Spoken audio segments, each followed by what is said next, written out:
السلام علیکم ناظرین، یہ ایک خاتون کا سچا واقعہ ہے، اسی کی زبانی سنتے ہیں۔ میں بیت اللہ کی زیارت کر کے واپس لوٹ رہی تھی، میری آنکھوں سے اشک رواں تھے۔ میں نے رو رو کر دعا مانگی تھی کہ میری زندگی کا اندھیرا ختم ہو جائے اور آزمائشوں کا یہ طویل سلسلہ اب ختم ہو جائے۔ میں ایک 80 سالہ بوڑھے کے ساتھ زندگی نہیں گزارنا چاہتی تھی، کیونکہ اس کے ساتھ میری زندگی ایک بوجھ کی طرح تھی۔ میں کئی سالوں سے اس بوجھ کو ڈھو رہی تھی اور اب مزید برداشت کی ہمت مجھ میں نہیں تھی۔ میرا شوہر مجھے خود اس مقدس سرزمین پر لایا تھا۔ زیارت سے واپسی پر میں اور فضل تیز تیز قدم اٹھا رہے تھے۔ گرمی بہت زیادہ تھی اور ہم جلد سے جلد ہوٹل میں پہنچنا چاہتے تھے۔ ہوٹل زیادہ دور نہیں تھا، اس لیے ہم نے کسی گاڑی کا انتظام نہیں کیا تھا اور پیدل ہی سفر کے لیے نکل پڑے تھے، لیکن کچھ ہی دیر میں میرا سر بری طرح چکرانے لگا تھا۔ فضل تو 80 سال کی عمر میں بھی کسی چاقو چوبند توانا مرد کی طرح قدم اٹھا رہے تھے، لیکن میرے لیے ایک قدم اٹھانا بھی مشکل ہو رہا تھا۔ اور پھر اچانک ہی میری نظروں کے سامنے اندھیرا چھا گیا اور میں چکرا کر گر پڑی۔ مجھے کچھ ہوش نہ رہا اور جب مجھے ہوش آیا تو میں ہسپتال کے بستر پر موجود تھی،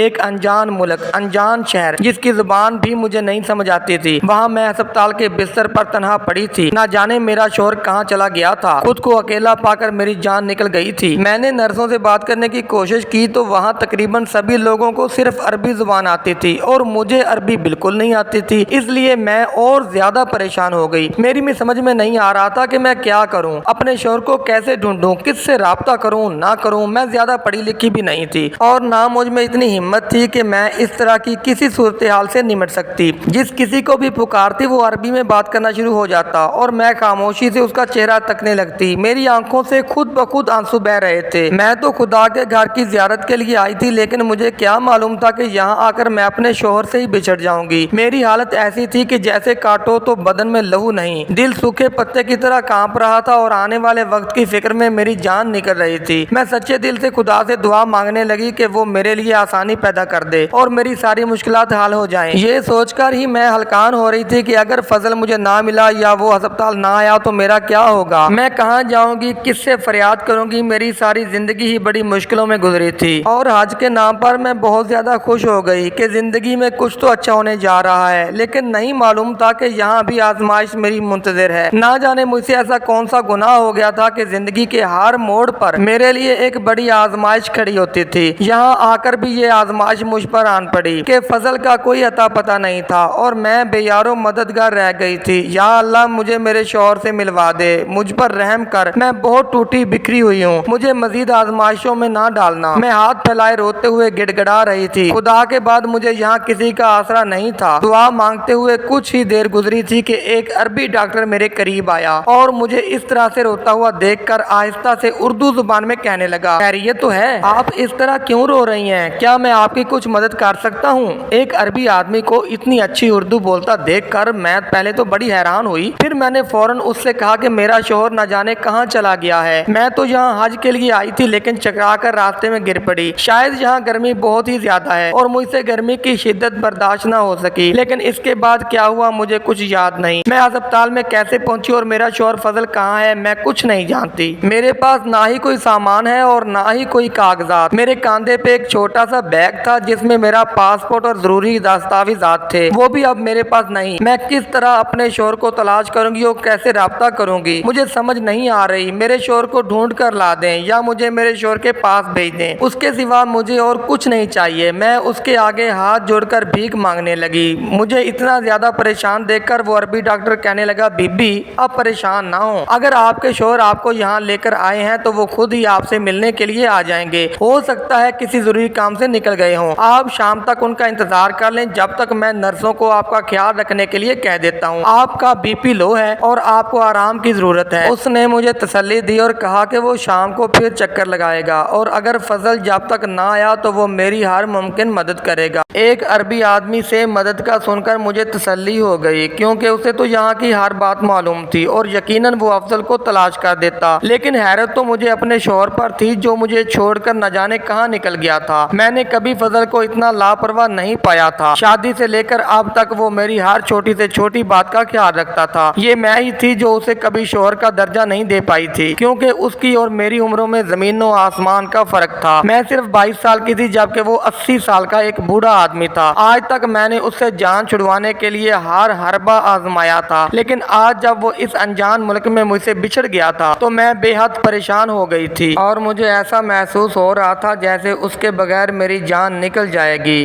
کیونکہ وہ جیسا بھی تھا میرا شوہر میرا محافظ تھا۔ ہر گزرتے پل کے ساتھ میری بے بسی بے چینی بڑھتی چلی جا رہی تھی اور میری دعاؤں کی شدت میں اضافہ ہوتا چلا جا رہا تھا۔ اور ایسے ہی دوپہر سے شام ڈھل گئی لیکن فضل لوٹ کر نہ آیا۔ شام کو وہی عربی ڈاکٹر راؤنڈ پہ آیا تو مجھے پریشان دیکھ کر فضل کا پوچھنے لگا۔ میں نے روتے ہوئے اسے بتایا کہ میرے شوہر کا کوئی اتا پتہ نہیں ہے اور اب تو میری طبیعت بھی ٹھیک ہے، میں کب تک ہسپتال کے بستر پر پڑی رہوں گی۔ وہ کچھ سوچ کر کہنے لگا، آپ میرے ساتھ میرے گھر چلیں، میں آپ کا خیال رکھوں گا اور ساتھ ہی آپ کے شوہر کے بارے میں معلومات حاصل کرنے کی کوشش کروں گا تاکہ جلد سے جلد آپ کو ان کے پاس پہنچا دوں۔ اس عربی کی بات سن کر میں پریشان ہو گئی۔ جو بھی تھا وہ میرے لیے ایک غیر مرد تھا اور میں اس کے بھروسے کیسے اس کے گھر جا سکتی تھی، لیکن میرے پاس اور کوئی چارہ بھی نہیں تھا کیونکہ نہ ہی مجھے اپنے ہوٹل کا نام معلوم تھا اور نہ ہی فضل کا کوئی اتا پتہ تھا۔ مجھے اپنے آپ پر کچھ غصہ بھی آ رہا تھا کہ ایک انجان دیس میں آ کر میں ایک ہوٹل کا نام تک نہ یاد رکھ سکی۔ اگر مجھے ہوٹل کا نام ہی معلوم ہوتا تو وہ عربی ڈاکٹر مجھے کسی نہ کسی طرح اس ہوٹل تک پہنچا ہی دیتا۔ میرے سامنے ہی اس عربی ڈاکٹر مصباح نے اسپتال کے عملے کو ہدایات کی کہ اگر میرا شوہر مجھے ڈھونڈتا ہوا یہاں آئے تو وہ فوراً اس سے رابطہ کریں، اور مجھے لے کر وہ اپنے گھر چلا آیا۔ اس کا ایک بہت ہی شاندار اور خوبصورت عالیشان گھر تھا۔ اس نے ایک کمرہ کھول کر مجھے دیا اور کہنے لگا، آپ پریشان نہ ہوں، یہاں سکون سے رہیں، آپ کو کوئی تکلیف نہیں ہوگی۔ آپ اس وقت تک میری مہمان ہیں جب تک آپ کے شوہر فضل کی کوئی خبر نہیں مل جاتی۔ میں نے آنکھ بند کر کے اس عربی ڈاکٹر کی بات پر یقین کر لیا تھا۔ مجھے کیا معلوم تھا کہ اس دنیا میں کوئی بھی قابل بھروسہ نہیں رہا۔ وہ عربی مجھے چھوڑ کر جانے کہاں چلا گیا تھا۔ میں خاموشی سے اس کمرے میں بیٹھ گئی۔ میرا دل خون کے آنسو رو رہا تھا۔ یہ دن بھی مجھے دیکھنا تھا کہ جب میں اپنے ہی شوہر کو کھو بیٹھی۔ تھوڑی دیر بعد میں نے وضو کیا، جائے نماز بچھائی اور خدا کے آگے پیش ہو گئی۔ کل تک میں جس شخص سے جان چھڑوانے کی دعائیں مانگا کرتی تھی آج اس سے ملنے کی دعا مانگ رہی تھی۔ قسمت بھی کیا عجیب چیز ہے، مجھے کہاں سے کہاں پہنچا دیا تھا اور آگے جو میرے ساتھ ہونے والا تھا وہ تو میری توقعات سے بالکل ہی برعکس تھا۔ میں صرف 15 سال کی تھی جب میری اماں کا انتقال ہو گیا تھا۔ اماں کے مرنے کے بعد میری پھپھو نے میرا جینا مشکل کر دیا تھا۔ دراصل ان کا بیٹا مجھے پسند کرتا تھا اور وہ مجھ سے جان چھڑوانا چاہتی تھی، اس لیے انہوں نے ابا کے آگے ہمیشہ میری کردار کشی کی اور ابا کو یہی بتایا کہ میں ابا کے کام پر جانے کے بعد محلے کے لڑکوں سے چکر چلواتی ہوں، اور ہر گزرتے دن کے ساتھ میرا ابا مجھ سے دور ہوتا چلا گیا، یہاں تک کہ وہ میری شکل تک دیکھنا بھی پسند نہیں کرتا تھا۔ میں ابا کو لاکھ یقین دلانے کی کوشش کرتی کہ میرا کسی کے ساتھ کوئی چکر وکر نہیں ہے اور نہ ہی میں کوئی آوارہ مزاج لڑکی ہوں، لیکن ابا کو مجھ سے کہیں زیادہ اپنی بہن کی باتوں پر بھروسہ تھا۔ میری اکلوتی پھپھو جو میری اماں کے مرنے کے بعد ہمارے گھر میں ہی قابض ہو کر بیٹھ گئی تھی، وہ تو چاہتی ہی یہی تھی کہ وہ کسی طرح مجھ سے جان چھڑوا لیں کہ ان کے بیٹے کی زندگی بھی بچ جائے اور ابا کی جائیداد بھی ان کے حصے میں آ جائے۔ اور پھر ایک دن انہوں نے ایسی چال چلی کہ سانپ بھی مر گیا اور لاٹھی بھی نہ ٹوٹی۔